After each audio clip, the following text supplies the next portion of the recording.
En todo análisis del cine, siempre se habla de que este es arte y se le da un enfoque artístico. Se le dice que es entretenimiento y se analiza la parte del éxito y el show business. Pero si hay otra vertiente de análisis del cine que es importante tomar en cuenta y que no es necesariamente mala, es que todo el cine, de alguna forma u otra, funciona como propaganda. Y esto no lo digo yo. Lo dicen miles de académicos que se han dedicado a estudiar el fenómeno cinematográfico como una herramienta política o una herramienta de promoción de un estado. Por supuesto, el cine mexicano no está exento. Parte del éxito de la época de oro se debe a que muchas de las historias contadas suceden en distintas partes del país. La marca de tu pie se borra en el polvo del camino, pero el paso que diste queda impreso en la memoria del tiempo. De hecho, a esta parte de utilizar al cine como una herramienta de promoción o de propaganda, un académico estadounidense llamado Joseph Nye lo estableció claramente con el término de poder suave. Así que si les interesa, busquen el libro, está muy bueno, es un libro de política internacional y podrán entender por qué Estados Unidos es un hegemón cultural. Hay que tener muy claro esto porque no toda la propaganda es mala. Existe un estigma respecto a esta palabra porque simplemente si algo no representa tus ideales vas a ir en contra de ellos. Pero de hecho todos los países utilizan su cine como un medio de propaganda.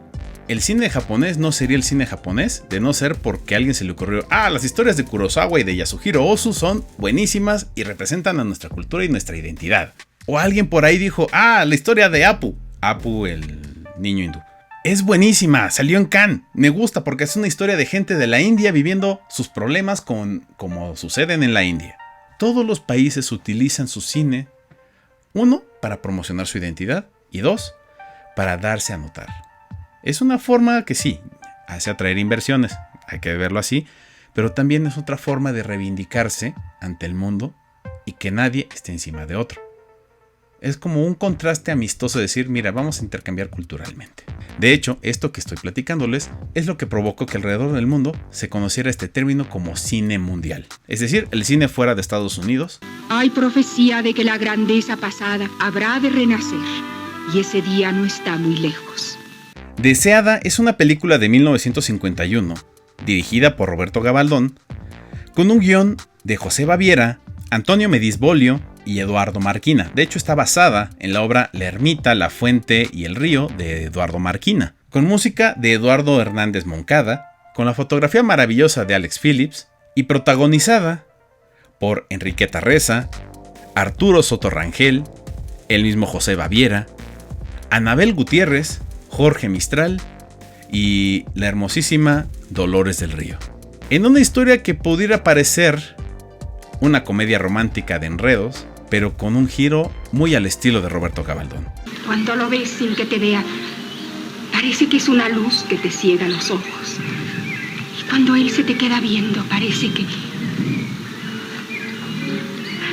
Ya lo conocerás mañana. Si es que a ti te gusta, lo voy a querer mucho. Parte de la historia, y de hecho lo explican los créditos de la misma película, es que esta no es una historia escrita por el habitual José Revueltas. Esto nos hace pensar y nos hace notar la forma en la que Gabaldón cambia dependiendo del guionista que está apoyándolo. Porque aquí encontramos una historia que, si bien tiene muchas de las características que ya le conocemos a Gabaldón, siendo un Gabaldón joven, se atreve a hacer cosas diferentes. Porque tenemos diálogos más rebuscados, tenemos una ambientación distinta a la habitual, casi todo sucede de día y lo que sucede de noche tiene un toque muy especial. Sobre todo porque es una historia sobre la sociedad yucateca con un contexto yucateco.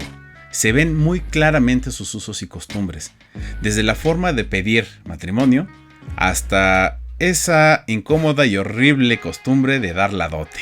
Y la sociedad yucateca es particularmente especial, siempre se ha dicho. Por eso en aquellos tiempos era un chiste muy común decir que Yucatán era otro país distinto. Y de hecho históricamente sí lo fue durante unos años, pero bueno. El centro de todo esto es que Yucatán, la sociedad yucateca, tiene muy marcada esta idea de sus usos y costumbres. Tiene muy marcado este tradicionalismo, este seguir las reglas y tener un orden. Esto nos lleva a ver otro aspecto muy importante dentro de la película. Si bien dicen por ahí, el realismo mágico es bien difícil de llevar al cine, Gabaldón demuestra que no es así.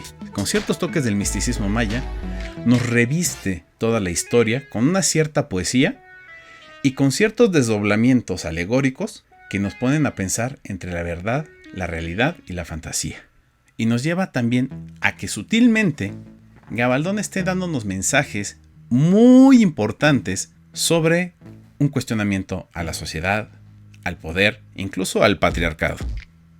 Tu encargo está cumplido, don Lord. ¿Y qué dice mi princesa encantada? Ella no es la que tenía que decir. Su hermana dijo que no. ¿Que no? No te alarmes. Eso es lo debido. Lo que se dice en la primera visita. Por supuesto, en esta película también están las firmas de Roberto Gabaldón, las cuales ya no se las vamos a marcar porque creemos que ustedes ya pueden reconocerlas.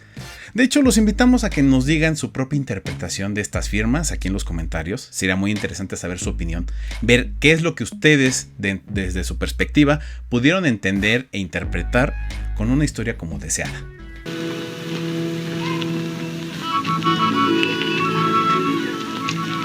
Estate quieta, por el amor de Dios. De hecho, Deseada de cierta forma es una muestra de que Roberto Gabaldón se planteó hacer una película con ciertas directrices.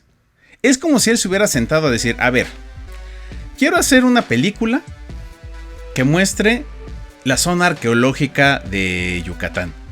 Se le dice zona arqueológica porque decirle ruina es como no apreciar tu propia herencia cultural. Entonces, estas referencias las vamos a ver y lo van a remitir a Sergei Eisenstein, a que viva México. Pero también se da cuenta de otra cosa. ¿Qué más necesita una película mexicana? Ah, bueno, generalmente las películas de Emilio Lindo Fernández hablan de mujeres que sufren. Entonces voy a contratar a Dolores del Río y vamos a hacer que ella sea la protagonista de esta historia centrada en Yucatán. Perfecto. Pero también hay otra cosa. Está basada en una serie de cuentos y poemas. Es muy literario. Es poesía visual.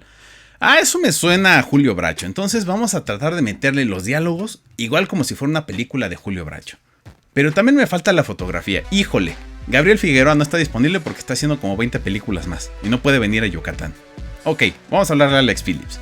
Entonces, juntó todo esto para construir una historia muy original. Finalmente, esta es la tarea del cineasta.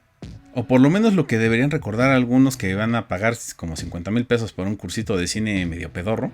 Que la tarea del cineasta es no replicar las escenas que más le han influido a manera de homenaje, sino tomar las ideas generales de todo el cine que ha estado viendo para construir un lenguaje propio, un estilo propio. Parte del ejercicio de la libertad creativa y de la experimentación audiovisual se basa precisamente en eso, en tomar lo mejor que te conviene y de ahí mejorarlo y perfeccionarlo hasta que sea tu propia firma.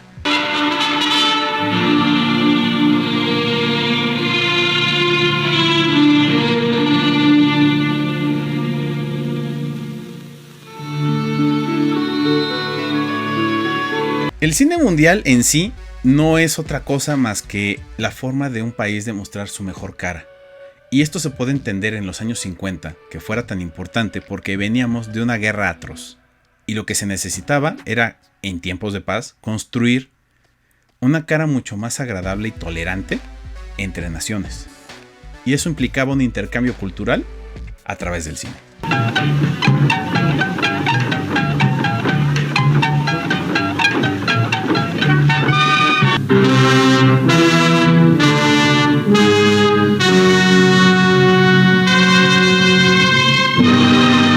Pero bueno, digamos que después de que Roberto Gabaldón experimentó, ahora sí se puso las pilas y nos entregó cosas muy densas.